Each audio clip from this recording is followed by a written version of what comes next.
And what would you say should be the role of the media here in the Sri Lankan media in moving into the 21st century with peace with honor and dignity?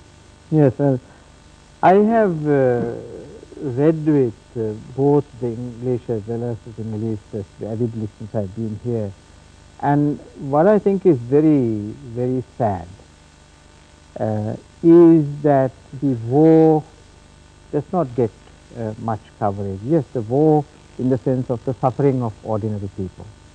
There is a huge humanitarian crisis in the north. Hundreds and thousands of people who have been destitute, who are suffering. There are Sinhalese refugees, there are Tamil refugees.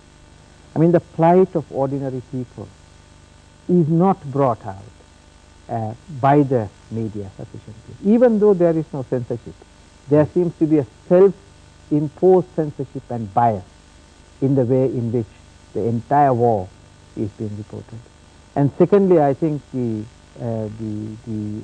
media in many ways in this country has played a very irresponsible role and have contributed its own share to creating more conflicts in this country. I say this with great sadness because I have seen how division is being fermented and created, and factionalism is encouraged in the media to an extent which I have not seen in many other developing countries. I think there is no code of ethics.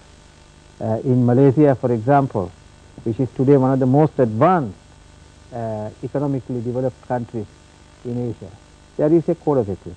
There is in fact a law which prevents any newspaper from fermenting racial hatred against another group.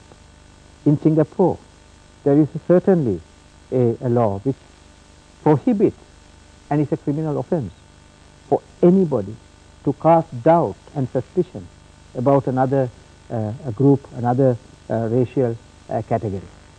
In many countries, even I would say in a country like India, there is a much greater sense of nationhood, that there is a plurality of people who live in that great nation India, and that you have to preserve that civilizational fabric, and that a nation is not one people but many people.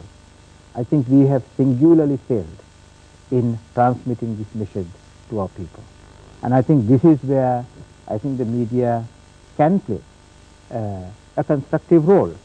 And at the same time, there is a deep suspicion in the country that the media is also an instrument of official propaganda. And I think one has to also take this in mind. There has to be a credibility of the media.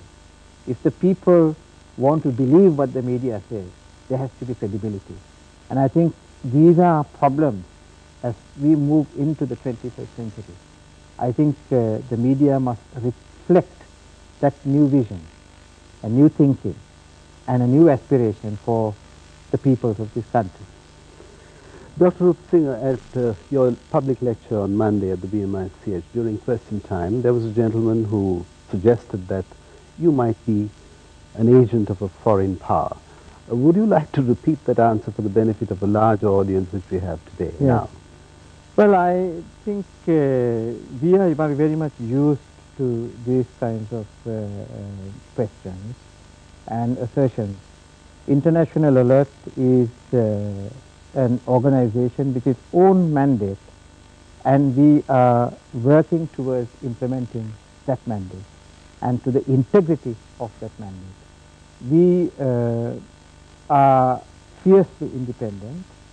We do not support any government.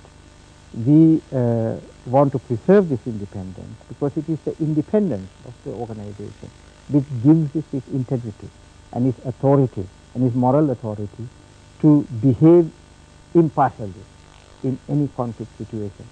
So I would suggest that we, our vision and our work is very much propelled by a vision of reconciliation and peace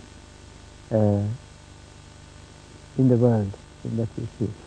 Dr. Kumar Rupesinghe, Secretary General of the International Alert, thank you very much, sir, for your time. Thank you.